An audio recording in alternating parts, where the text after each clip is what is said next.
Hello everyone.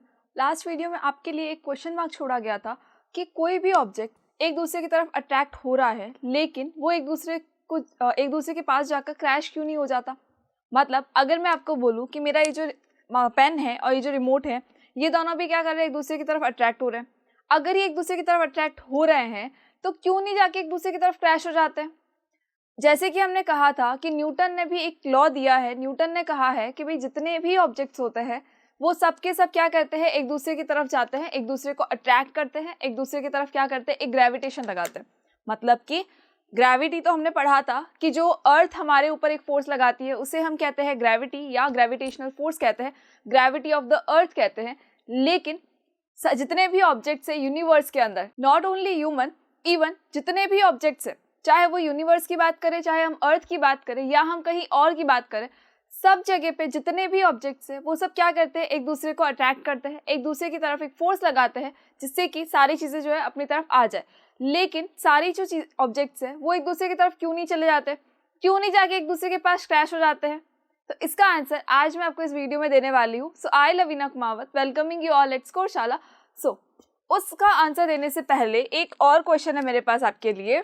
वो question है कि जो एप्पल है, भाई एप्पल तो हमने पढ़ा है कि एप्पल क्या गया था, पेड़ से गिरा था और ज़मीन की तरफ आ गया था, अर्थ की तरफ आया था। अब एप्पल अगर अर्थ की तरफ जा रहा है तो क्यों नहीं ऐसा होता कि अर्थ एप्पल की तरफ आ जाए? पॉसिबिलिटीज़ तो है, बिल्कुल है। जैसे कि हमने कहा कि सारे ऑब्जेक्ट एक दूसरे को अपनी तरफ अट्रैक्ट करते हैं, तो अगर अर्थ अपनी ग्रेविटी लगा रहा है तो क्या इस एप्पल का एक ग्रेविटेशनल फोर्स नहीं होगा? भले ही छोटा सा है, क्या हो गया, लेकिन इसका एक ग्रेविटेशनल फोर्स तो होगा ना। बिल्कुल होगा। सारे ही ऑब्जेक्ट, चाहे वो टेरेस्ट्रियल ऑब्जेक्ट्स है चाहे वो सेलेस्टियल ऑब्जेक्ट्स है, मतलब हम दोनों की बात कर रहे हैं, टेरेस्ट्रियल ऑब्जेक्ट्स की भी बात कर रहे हैं जो कि अर्थ के ऊपर प्रेजेंट है, और मैं बात कर रही हूँ सेलेस्टियल ऑब्जेक्ट्स की भी। कौन से होते हैं सेलेस्टियल ऑब्जेक्ट्स? हमारे सेलेस्टियल ऑब्जेक्ट्स होते हैं वो जो यूनिवर्स के अंदर प्रेजेंट है।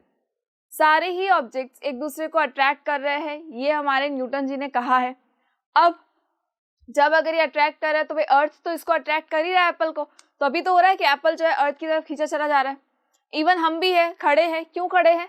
बिकॉज अर्थ की तरफ हम खींच रहे हैं। अभी अगर अर्थ हमारे ऊपर एक ग्रेविटेशनल फोर्स लगाना ये बंद कर दे, अपनी ग्रेविटी को बंद कर दे, तो क्या होगा? हम हवा में यूं ही लहराते रहेंगे जैसे कि हम यूनिवर्स में लहराते हैं।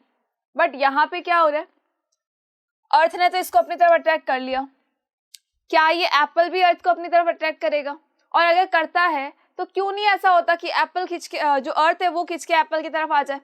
मतलब ऐसा भी तो हो सकता था ना कि अगर हम बात करें उस पेड़ की, ये हमारे पास था पेड़, ठीक है, ये ट्री था हमारे पास, इस ट्री के ऊपर था एक सुंदर सा एप्पल, फाइन। अब क्या हुआ, अब ये एप्पल टूट के नीचे गिरा, तो ऐसा नहीं हो सकता था कि एप्पल के गिरने के बजाय यहाँ जो अर्थ थी वो अर्थ ही ऊपर आ जाती? क्यों नहीं ऐसा हुआ कि अर्थ ही ऊपर आ गई?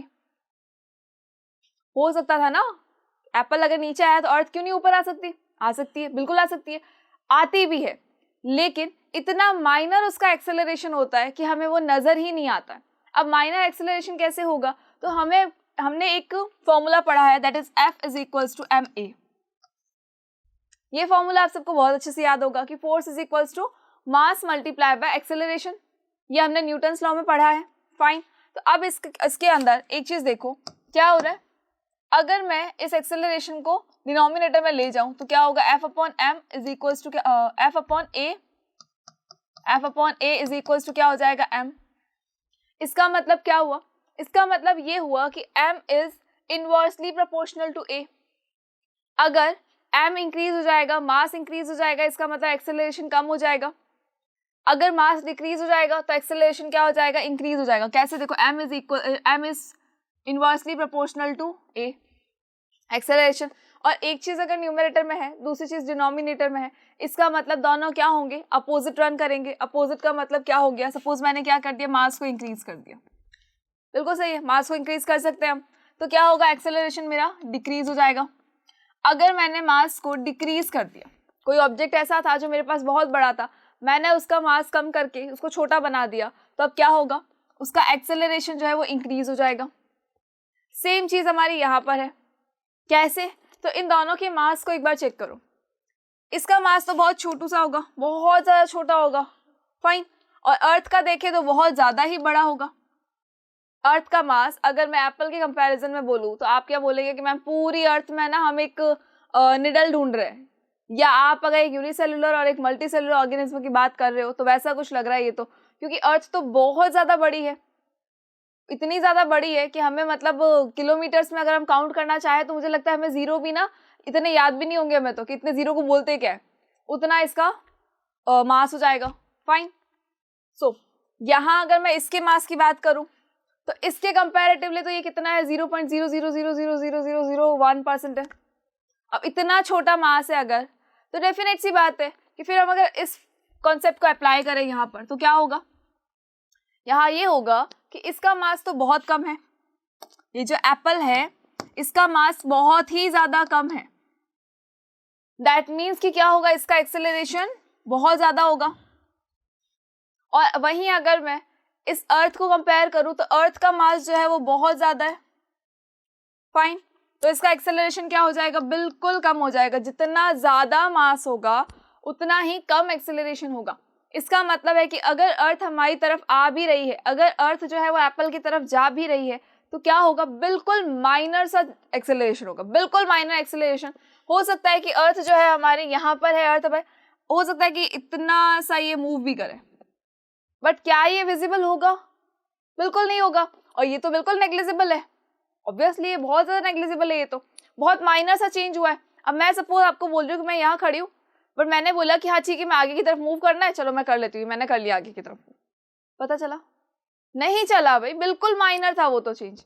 तो यहाँ पर भी क्या होगा कि जो अर्थ है हो सकता है कि ये भी एक्सेलरेट हो रही है, बिकॉज ये भी क्या कर रहा है, अर्थ एप्पल भी क्या कर रहा है, अर्थ की तरफ एक फोर्स लगा रहा है, अर्थ को अपनी तरफ अट्रैक्ट कर रहा है, बिल्कुल कर रहा है।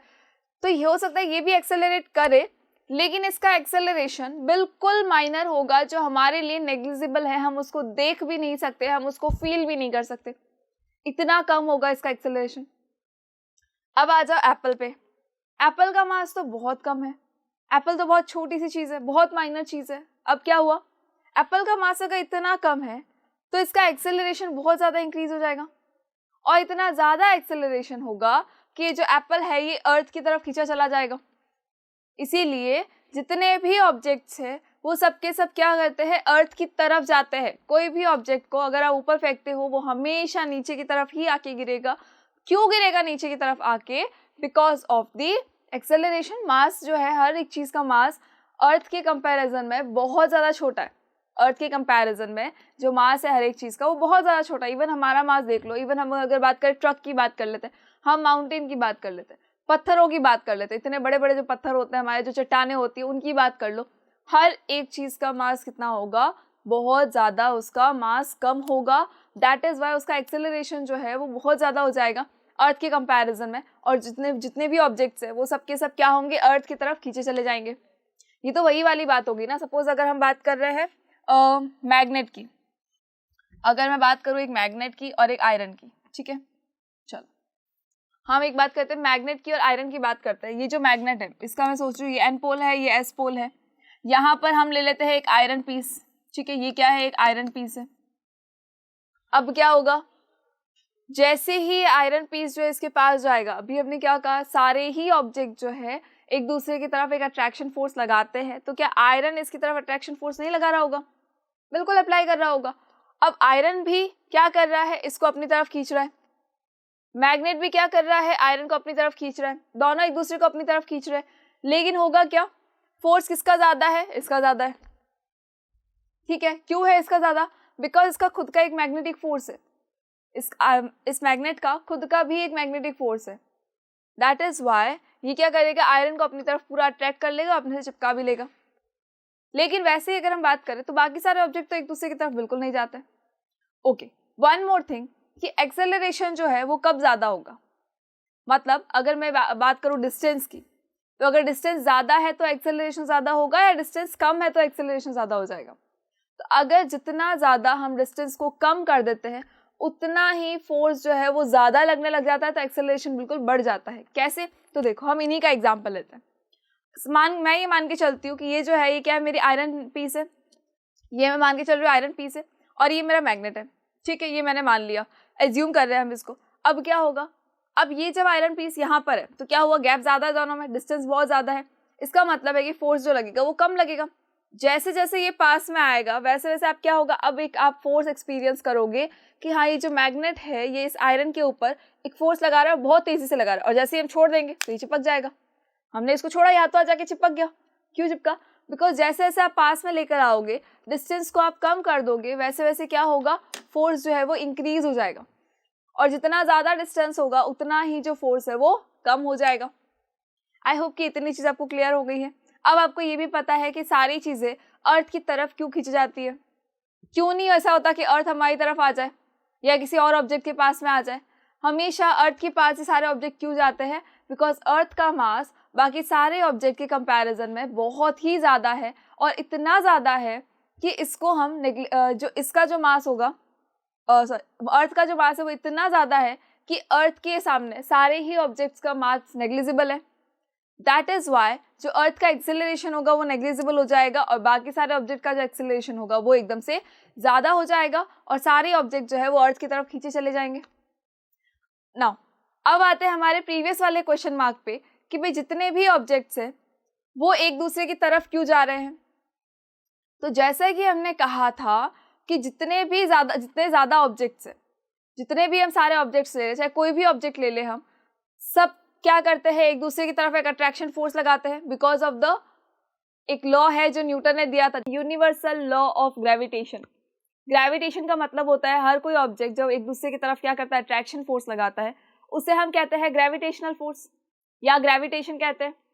अब ये जैसे कि हमने कहा कि ये सारे ही ऑब्जेक्ट लगा रहे हैं, यूनिवर्स के अंदर जितने ऑब्जेक्ट्स हैं सबके सब एक दूसरे की तरफ अट्रैक्शन फोर्स लगा रहे हैं। दैट इज वाई हम उसे क्या कहेंगे, हम उसे कहेंगे यूनिवर्सल लॉ ऑफ ग्रेविटेशन। इसे हम क्या कह देंगे, यूनिवर्सल लॉ ऑफ ग्रेविटेशन कह देंगे। अब द मेन क्वेश्चन इज कि सारे ऑब्जेक्ट एक दूसरे की तरफ क्यों नहीं आ जाते, सबके सब क्रैश कर जाने चाहिए थे लेकिन नहीं करते। क्यों नहीं करते? तो देखो, अगर मैं बात करूं मेरे इस पेन की, तो इस पेन के ऊपर मैं भी एक फोर्स लगा रही हूँ, मैं भी इसको अट्रैक्ट कर रही हूँ, और कोई ऑब्जेक्ट है, सपोज मेरा रिमोट रखा है, वो रिमोट भी क्या करेगा, इसको अट्रैक्ट करेगा। आसपास में जो मेरा स्विच बोर्ड है वो भी क्या करेगा, इसको अट्रैक्ट करेगा। लाइट्स है, ट्यूब लाइट हो गई, फैन हो गया, मेरा एसी हो गया, वो भी क्या करेंगे, इसको अट्रैक्ट कर रहे हैं। चेयर है वो भी इसको अट्रैक्ट कर रहा है, ये पैनल भी क्या कर रहा है, इसको अट्रैक्ट कर रहा है। कैमरा है वो भी इसको अट्रैक्ट कर रहा है, मेरे पास पीसी रखा होगा, लैपटॉप रखा होगा, वो भी इसको अट्रैक्ट कर रहा है। अब अगर सारी चीजें इसको अट्रैक्ट कर रही है, अर्थ भी इसको अपनी तरफ अट्रैक्ट कर रही है, तो देखो बाकी सारी चीजों का जो अट्रैक्शन फोर्स होगा वो अर्थ की कंपैरिजन में नेग्लिजिबल हो जाएगा। दैट इज वाई ये जो ऑब्जेक्ट है ये हमेशा कहाँ जाएगा, सिर्फ और सिर्फ अर्थ की तरफ चला जाएगा और किसी के पास नहीं आएगा। अगर हम देखें तो अर्थ के फोर्स को अगर मैं एक बार साइड में रख के बाकी सारे फोर्सेस की बात करूं, कि अर्थ का ग्रेविटेशन फोर्स एक बार हमने रखा साइड में कि ठीक है अर्थ को हम एक बार मान लेते हैं कि वो है ही नहीं, यहाँ पे एज्यूम कर लेते हैं, तो क्या होगा, इसके ऊपर जितने भी ऑब्जेक्ट्स इसके ऊपर फोर्स लगा रहे हैं, अब चाहे वो वाटर बॉटल है, चाहे कैमरा है, चाहे मेरा पैनल है, चाहे इवन मेरी वॉच भी क्यों नहीं है, चाहे मैं खुद हूँ, मेरा रिमोट है, लैपटॉप है, सब इसके ऊपर कोई ना कोई फोर्स लगा रहे हैं। इसकी तरफ इसको अट्रैक्शन फोर्स मिल रहा है हर जगह से, ये इधर से भी अट्रैक्ट हो रहा है, ये इधर से भी अट्रैक्ट हो रहा है, ये इस तरफ से भी अट्रैक्ट हो रहा है, इस तरफ से भी अट्रैक्ट हो रहा है। और अगर ये सारे ही जगह से अट्रैक्ट हो रहा है, 10 दिशाओं से अगर ये अट्रैक्ट हो रहा है, तो क्या ये अपनी पोजीशन को चेंज करेगा? बिल्कुल भी नहीं करेगा भाई। अगर मैं बोलूँ कि ये एक मेरा ऑब्जेक्ट है, इसके यहाँ से भी फोर्स लग रहा है, इसको इस तरफ से भी अट्रैक्शन फोर्स मिल रहा है, इस तरफ से भी अट्रैक्शन फोर्स मिल रहा है, यहाँ से भी मिल रहा है, यहाँ से भी मिल रहा है, यहाँ से भी, यहाँ से भी, यहाँ भी, यहाँ भी, मतलब इन्फिनिटी जगह से इसको अट्रैक्शन फोर्स मिल रहा है। क्या ये मूव करेगा? बिल्कुल भी नहीं करेगा भाई, बिल्कुल मोशन में नहीं आ सकता ये तो, क्योंकि सब जगह से अगर अट्रैक्शन फोर्स मिल रहा है, दैट इज वाई ये सब जगह पे थोड़ी ना जा सकता है। ओवरऑल अगर हम देखेंगे तो ओवरऑल इन सबका जो नेट फोर्स होगा वो कितना हो जाएगा, 0 हो जाएगा। दैट इज वाई सारे ही ऑब्जेक्ट जो होते हैं वो अपनी अपने प्लेस पर ही रहते हैं, वो कभी भी अपनी जगह को चेंज नहीं करते हैं। भले ही हम ये बोल रहे हैं कि सारे ऑब्जेक्ट एक दूसरे की तरफ अट्रैक्शन फोर्स लगाते हैं, तब भी वो सारे ऑब्जेक्ट एक दूसरे की तरफ क्रैश बिल्कुल नहीं होंगे। क्यों नहीं होंगे? इसकी वजह से नहीं होंगे, सब जगह से फोर्स लग रहा है, और सब जगह से अगर फोर्स लगेगा तो कोई भी ऑब्जेक्ट अपनी ही पोजीशन पे रहेगा ना, वो क्यों जाएगा कहीं और? जब उसके चारों ओर का जो फोर्स है वो नेट फोर्स 0 हो जाएगा, तो वो कहीं नहीं जाएगा, वो कहीं मूवमेंट नहीं करेगा, वो हमेशा एक पर्टिकुलर स्पेस पे ही रहेगा, पर्टिकुलर प्लेस पर ही रहेगा। लेकिन सिर्फ और सिर्फ एक ऐसा फोर्स है जो कि है gravity of the earth, gravitational force of earth, gravity of the earth. सिर्फ ये जो ग्रेविटी है जो अर्थ अपनी तरफ खींच रही है, सिर्फ वो एक ऐसा फोर्स होगा जिसको कि ये नेग्लेक्ट नहीं कर पाएगा, क्योंकि इसका मास बहुत ज़्यादा कम है और इसका एक्सेलरेशन बहुत ज़्यादा है as compare to earth. That is why ये हमेशा क्या होगा, अर्थ की तरफ जाकर चिपक जाएगा। अर्थ के ऊपर ही सारे ऑब्जेक्ट्स रहेंगे। कोई भी ऑब्जेक्ट हवा में नहीं होते, हमेशा वो कहाँ होते हैं, अर्थ के ऊपर होते हैं, अर्थ के ऊपर चिपके हुए होते हैं। किसी भी ऑब्जेक्ट को अगर छोड़ भी दोगे ना कहीं से, तो हमेशा वो कहाँ जाएगा, अर्थ के ऊपर जाएगा। ठीक है, तो ये भी इसी वजह से होता है। आई होप कि आपको इतनी चीज़ क्लियर हो गई है और अब आपको ये भी समझ में आ गया कि यूनिवर्सल लॉ ऑफ ग्रेविटेशन का मतलब है कि सारे ही ऑब्जेक्ट एक दूसरे की तरफ क्या करते हैं, एक अट्रैक्शन फोर्स लगाते हैं। चलिए, अब ये जो अट्रैक्शन फोर्स है, इस अट्रैक्शन फोर्स का मैग्नीट्यूड क्या होगा या इस अट्रैक्शन फोर्स का फॉर्मूला क्या होगा। तो उससे भी पहले हम एक चीज़ देख लेते हैं कि अट्रैक्शन फोर्स जो ना वो लग कहाँ कहाँ रहा है। तो देखो, if there are two objects, अगर मैं बोलूँ ये एक ए ऑब्जेक्ट है मेरा, ये एक ऑब्जेक्ट है बी, इसको हम चेंज कर लेते हैं, इसका कलर चेंज कर लेते हैं ताकि हमारे लिए थोड़ा सा इजी हो जाएगा। ये ऑब्जेक्ट है मेरा बी। अब मैंने क्या कहा कि ये जो बी है ये ए पर क्या कर रहा है, एक अट्रैक्शन फोर्स लगा रहा है, और ये जो ए है ये भी क्या कर रहा है, बी पर एक अट्रैक्शन फोर्स लगा रहा है। ठीक है, देखो ए जो है ये ए भी क्या कर रहा है, बी पर एक अट्रैक्शन फोर्स लगाएगा। बी पर इसने एक फोर्स लगाया तो बी क्या करेगा, इस तरफ मूव करने लग जाएगा। मतलब ये जो फोर्स लगा ये किसकी तरफ लगा, ए की तरफ लगा। ए ने लगाया, बी के ऊपर लगाया। ठीक है, अब बी जो फोर्स लगाएगा, क्या बी इस तरफ से फोर्स लगाएगा, बिल्कुल नहीं। बी ने कहा फोर्स लगाया ए पर, लेकिन ए जो है वो हमेशा इस तरफ मूव करना चाहिए। दैट इज वाई यहाँ पर जो फोर्स लग रहा है वो ए बी ने लगाया है, इस तरफ वो जो फोर्स लग रहा है वो किसने लगाया है, ए ने लगाया है। अब दोनों ही ऑब्जेक्ट जो है डिफरेंट डिफरेंट मासेस के हैं। इन दोनों का मास क्या है, तो इसका मास हम मान के चलते हैं कि m है, b का मास मैं मान के चल रही हूँ कि भाई कैपिटल M है। इन दोनों के बीच की डिस्टेंस कितनी है, तो इन दोनों के बीच की डिस्टेंस मतलब इनके सेंटर की डिस्टेंस, इनका जो सेंटर होगा ना उनकी डिस्टेंस, इनका जो सेंटर होगा उन दोनों की डिस्टेंस हमें लेनी है। ऐसा नहीं है कि यहाँ से यहाँ तक ले लो, बिल्कुल नहीं। हमेशा जब भी दो ऑब्जेक्ट की बात करोगे तो दोनों के बीच का डिस्टेंस कैसे मेजर करेंगे, दोनों के सेंटर्स का जो डिस्टेंस होगा उनको मेजर करना है। तो इसके सेंटर का जो डिस्टेंस है उसको हम मान के चलते हैं कि वो है d। अब क्या होगा, तो अब हमें क्या करना है, इसका फॉर्मूला डिराइव करना है। कैसे, तो देखो ये थ्योरी पार्ट तो लिखा ही है, अब थ्योरी पार्ट एक बार पढ़ लेते हैं, बट नहीं समझ आए तो कोई प्रॉब्लम नहीं है। जब हम पढ़ेंगे अभी फॉर्मूला तो आपको बहुत अच्छे से समझ में आ जाएगा। देखो क्या बोल रहे हैं, Newton's law of universal gravitation states that every particle attracts every other particle in the universe with force directly proportional to the product of the masses। एक ऐसा फोर्स लग रहा है यूनिवर्स के अंदर, जितने भी ऑब्जेक्ट सब एक दूसरे की तरफ वो फोर्स लगा रहे हैं, ग्रेविटेशनल फोर्स लगा रहे हैं, जो फोर्स डायरेक्टली प्रोपोर्शनल होता है किसके, डायरेक्टली प्रोपोर्शनल है to the product of the masses, to the product of the masses, product of the masses, ये लो product of the masses, and inversely proportional to the square of the distance between them. और क्या है, inversely proportional है। Inversely proportional का मतलब क्या होता है, अपोजिट हो जाएगा to the square of the distance, distance के स्क्वायर का इनवर्सली प्रोपोर्शनल है। बस ये होता है हमारा universal law of gravitation, that's it. अब इसके बाद की बात तो हमारे लिए कि हमें एक फॉर्मूला डेराइव करना है, हमें उसकी वैल्यू चाहिए, किसने दी थी, वो सारी चीजें तो हमारे लिए।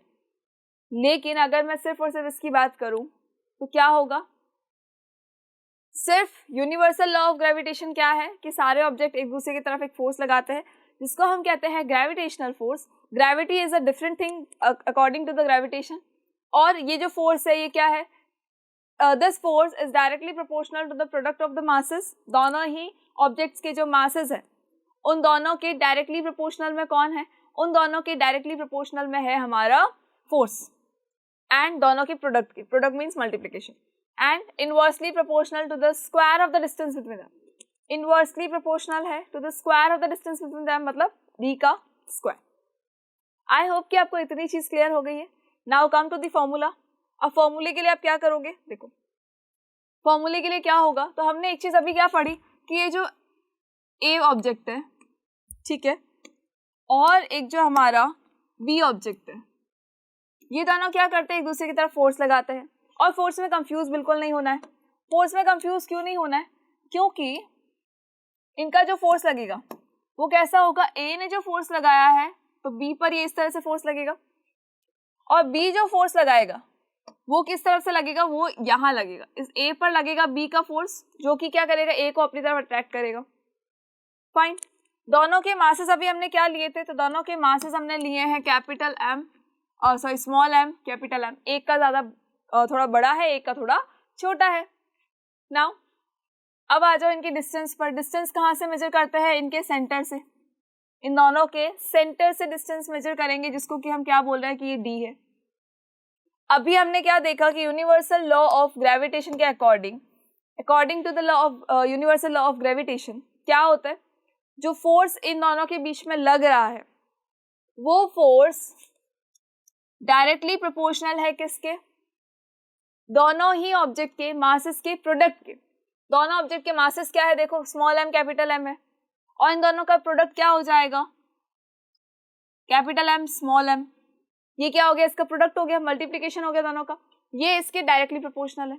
डायरेक्ट प्रोपोर्शनल का मतलब क्या होता है कि अगर आप भला करोगे तो आपका क्या होगा, भला ही होगा, बुरा कभी नहीं होगा। मतलब अगर एक ऑब्जेक्ट इंक्रीज हो रहा है दूसरा वाला भी इंक्रीज हो जाएगा, अगर एक डिक्रीज हो रही है वैल्यू दूसरी वाली वैल्यू भी क्या हो जाएगी, डिक्रीज हो जाएगी। तो यहाँ पर भी यही है, फोर्स इंक्रीज हुआ मासेस इंक्रीज, मासेस डिक्रीज हुआ तो फोर्स डिक्रीज हो जाएगा। फाइन, चलो।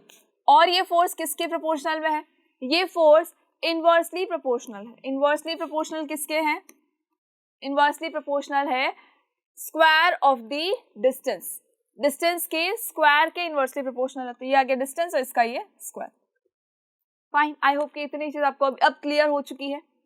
चलिए अब हम क्या करते हैं, अब हम इन दोनों को कंबाइन कर देते हैं, मतलब इक्वेशन 1 और ये आ जाएगा इक्वेशन 2। अब हम क्या कर रहे हैं, इक्वेशन 1 और इक्वेशन 2 से एक और फॉर्मूला डेराइव हो जाएगा हमारा, फ्रॉम इक्वेशन 1 एंड इक्वेशन 2। अब एक फॉर्मूला और क्या डेराइव हो गया, तो देखो F is proportional to capital M small m upon D square. हुआ क्या है बेसिकली, जस्ट ये कि ये जो m है, मतलब कि अब देखो F यहाँ पर क्या था, दोनों ही मासेस के प्रोडक्ट के डायरेक्टली प्रोपोर्शनल में था, ठीक है। वैसे ही ये जो F है ये दोनों की जो डिस्टेंस है, डिस्टेंस के स्क्वायर के प्रोपोर्शनल में भी था। तो हमने क्या किया, दोनों को एक साथ ही ले लिया। पॉसिबल है, बिल्कुल है। एक साथ लेके क्या कर दिया कि भाई जो F है ये इनके मासेस के प्रोडक्ट के भी प्रोपोर्शनल है और ये डी स्क्वायर के भी प्रोपोर्शनल है। अब इनवर्स है या फिर डायरेक्ट है तो वो तो हम पता करेंगे, अगर न्यूमरेटर में है तो डायरेक्ट होगा, अगर डिनोमिनेटर में है दैट मीन्स कि इनवर्स होगा। बिल्कुल प्रॉब्लम नहीं है अब तो। चलो अब एक और काम क्या करना है, ये जो प्रोपोर्शनल का साइन है इसको यहाँ से रिमूव करना है। और जब हम प्रोपोर्शनल के साइन को रिमूव करते हैं कहीं पर भी तो हमेशा एक कांस्टेंट जरूर आता है। तो F इज इक्वल्स टू, यहाँ पर जब प्रोपोर्शनल के साइन को हम रिमूव कर देंगे तो क्या होगा, यहाँ पर एक कांस्टेंट आ जाएगा जिसको कि हम डिनोट किससे करेंगे, G से। फाइन, कैपिटल G से हमने डिनोट किया, ये आ गया m अपॉन डी स्क्वायर, ये एज इट इज रहेगा। फाइन, तो it is the universal law of gravitation, ये उसका फॉर्मूला हुआ। अब इनको क्या कहते हैं, हम सबको ये भी लिख देते हैं कि कौन क्या है, एक्चुअली कौन क्या है, मतलब कि ये जो फोर्स है ये क्या है। तो फोर्स तो आपको बहुत अच्छे से पता है कि जो इन दोनों के बीच में लग रहा है वो फोर्स है। कोई भी दो ऑब्जेक्ट के बीच में जो फोर्स लगेगा, जो ग्रेविटेशन लगेगा, वही क्या है, ये फोर्स है। Masses you know very well, distance आपको पता है, बट द थिंग इज कि ये G क्या है। बाकी सब कुछ आपको पता है, लेकिन ये G क्या है, ये जो नया आया है ये क्या है, ये कौन सा कांस्टेंट है। तो इसको हम कहते हैं, ये कौन सा कांस्टेंट है हमारा, ये है हमारा यूनिवर्सल ग्रेविटेशनल कांस्टेंट। ये कौन सा कांस्टेंट होगा, ये होगा यूनिवर्सल ग्रेविटेशनल कांस्टेंट। अब ये यूनिवर्सल ग्रेविटेशनल कांस्टेंट क्या है, तो देखो जैसे कि हमने कहा था यूनिवर्सल लॉ ऑफ ग्रेविटेशन, मतलब जहां हम बोल रहे हैं कि सारे ऑब्जेक्ट एक दूसरे को अट्रैक्ट करते हैं, तो वो ऐसा नहीं कि सिर्फ एक पर्टिकुलर प्लेस पे है। आप यूनिवर्स में कहीं भी जाएंगे सब जगह ये रूल फॉलो होगा। बिल्कुल सही है। तो यहाँ पर जब हम बात कर रहे हैं कैपिटल G की, that is universal gravitational constant, that means कि इस G की जो वैल्यू होगी, चाहे इसकी कोई भी वैल्यू हो जो कि हम आपको बताएंगे, वो वैल्यू एक फिक्स वैल्यू है। आप यूनिवर्स में कहीं पर भी चले जाएंगे लेकिन इस कांस्टेंट की वैल्यू चेंज बिल्कुल भी नहीं होने वाली है। इस यूनिवर्सल ग्रेविटेशनल कांस्टेंट की वैल्यू कहीं चेंज नहीं होगी, चाहे आप इंडिया में हैं, चाहे आप जापान में हैं, चाहे आप यूरोप में हैं, चाहे आप पोल्स पे चले जाओ, चाहे इक्वेटर पे चले जाओ, चाहे यूनिवर्स में चले जाओ अर्थ से बाहर, लेकिन इस जी की वैल्यू चेंज नहीं होने वाली है। दैट इज वाई हमने इसको कहा है कि ये क्या है, यूनिवर्सल ग्रेविटेशनल कांस्टेंट है। आई होप कि आपको इतनी चीज क्लियर हो गई है कि ये एक्चुअली है क्या। अब इसका ही फॉर्मूला डेराइव कर लेते हैं कि इसकी वैल्यू हमें कैसे मिलेगी। देखो, इसकी वैल्यू के लिए हम क्या करेंगे, हाँ, इसकी वैल्यू नहीं, हमें इसका यूनिट चाहिए। वैल्यू तो जैसे कि हमने कहा कि इसकी फिक्स होती है, जो कि मैं आपको दूंगी, सब जगह पर सिमिलर वैल्यू है। अब इसकी यूनिट कैसे फाइंड आउट करोगे, तो देखो सबसे पहले हम क्या कर सकते हैं, अगर मुझे जी की वैल्यू चाहिए तो मैं क्या करूँ, सिर्फ डी स्क्वायर को पहले हम ट्रांसपोज कर देते हैं। अगर मैंने यहाँ से डी स्क्वायर को ट्रांसपोज कर दिया, देखो इसकी वैल्यू क्या है, यहाँ पे क्या है, एफ इज इक्वल टू होता है G M M upon a D square. इस डी स्क्वायर को अगर मैं ट्रांसपोज कर दूँ तो ये हो जाएगा F D square is equal to G capital M small M. Fine. अब इस जी की वैल्यू ही तो चाहिए, तो हम एक काम करते हैं, ये जो एम एम है, कैपिटल एम स्मॉल एम जो मल्टीप्लाई में है, उसको हम डिवाइड में ट्रांसफर कर देते हैं। तो ये आ जाएगा F D square upon capital M small M is equals to capital G. Fine. तो ये किसका फॉर्मूला हो गया, यूनिवर्सल ग्रेविटेशनल कांस्टेंट का फॉर्मूला हो गया। अब इसकी यूनिट क्या होती है, तो इसकी यूनिट देखो क्या होगी, इसकी यूनिट में क्या होगा, देखो एफ की यूनिट क्या होती है, तो यहाँ पर अगर मैं लिखूँ, यहाँ मैं लिख देती हूँ जी इज इक्वल्स टू, एफ की यूनिट होती है न्यूटन, तो यहाँ लिख दो एफ की यूनिट होती है न्यूटन।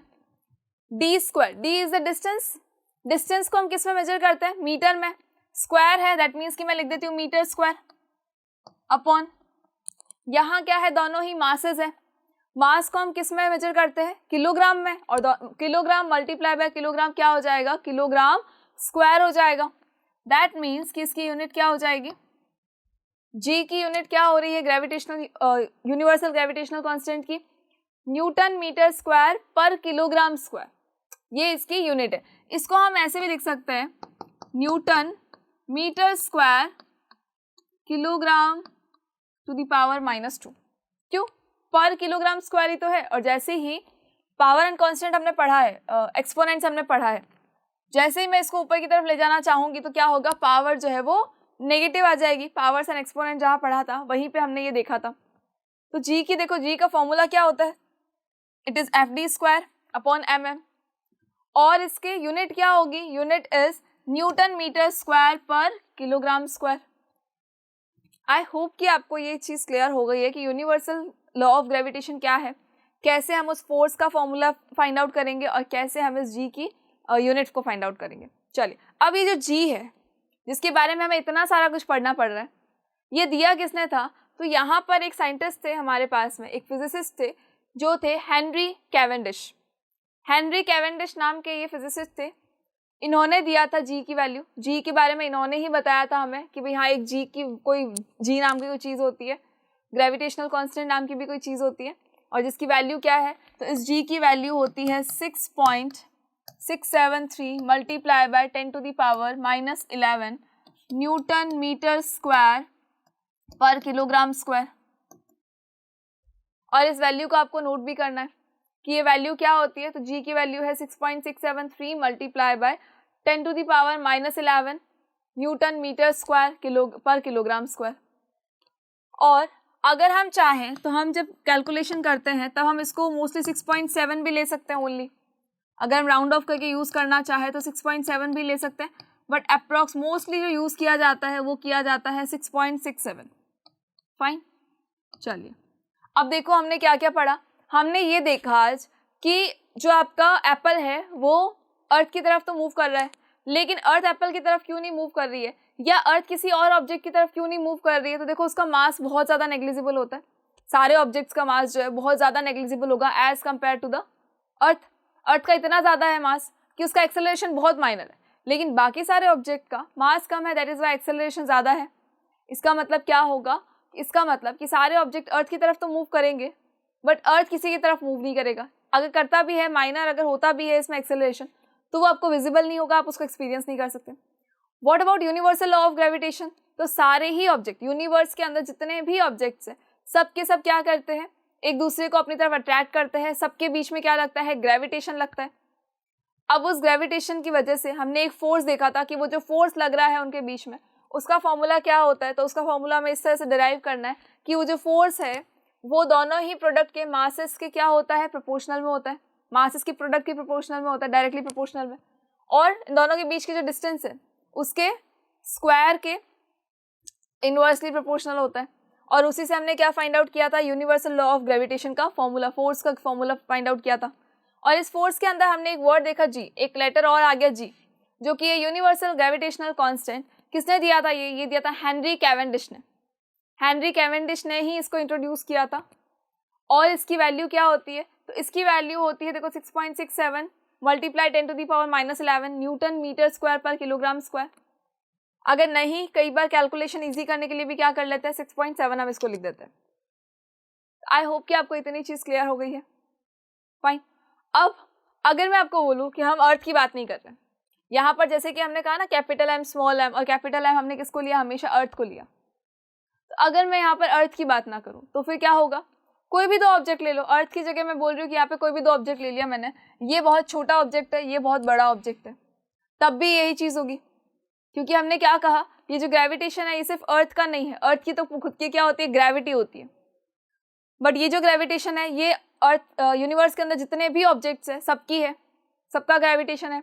दैट मीन्स कि अगर इन दो ऑब्जेक्ट की हम बात करें तो ज़रूरी नहीं है कि वो हमेशा अर्थ ही होगी, बड़ी ऑब्जेक्ट जो है वो हमेशा अर्थ होगी, कोई ज़रूरी नहीं है। कोई भी ऑब्जेक्ट हो सकता है, कोई भी ऐसा ऑब्जेक्ट जो बड़ा है दूसरे ऑब्जेक्ट के कंपैरिजन में, तो उसका मास क्या हम लेंगे, कैपिटल एम, दूसरे वाले का मास हम क्या लेंगे, स्मॉल एम लेंगे, और उसके बाद हम इसको सॉल्व कर देंगे। फाइन। आई होप कि आपको universal law of gravitation clear हो गया है। और अगर ये क्लियर है तो हम एक नेक्स्ट वीडियो में मिलते हैं एक नेक्स्ट नए इंटरेस्टिंग टॉपिक के साथ। आई होप कि ये चैप्टर तो आपको बहुत ज़्यादा इंटरेस्टिंग लग रहा होगा। कैसे, तो इजंट इट इंटरेस्टिंग कि एप्पल तो अर्थ की तरफ जा रहा है, अर्थ एप्पल की तरफ नहीं आ रहा। क्या ये इंटरेस्टिंग नहीं है कि सारे ऑब्जेक्ट फोर्स तो लगा रहे हैं बट स्टिल ऑब्जेक्ट सारे अपनी जगह पर ही है। ये भी इंटरेस्टिंग था कि अर्थ के साथ, अर्थ के चारों ओर जो मून चक्कर लगा रहा है वो मून जाके अर्थ में क्यों नहीं घुस जाता, हाँ ना, बहुत ज़्यादा इंटरेस्टिंग थी ये चीज़ें। तो वैसे ही हम रियल लाइफ एग्जांपल्स के साथ में ही इस चैप्टर को कंप्लीट करेंगे, बिकॉज ये बहुत ज़्यादा इंटरेस्टिंग होने वाला है आपका चैप्टर। तो नेक्स्ट वीडियो में मिलते हैं हम एक नए टॉपिक के साथ में, तब तक के लिए थैंक यू सो मच।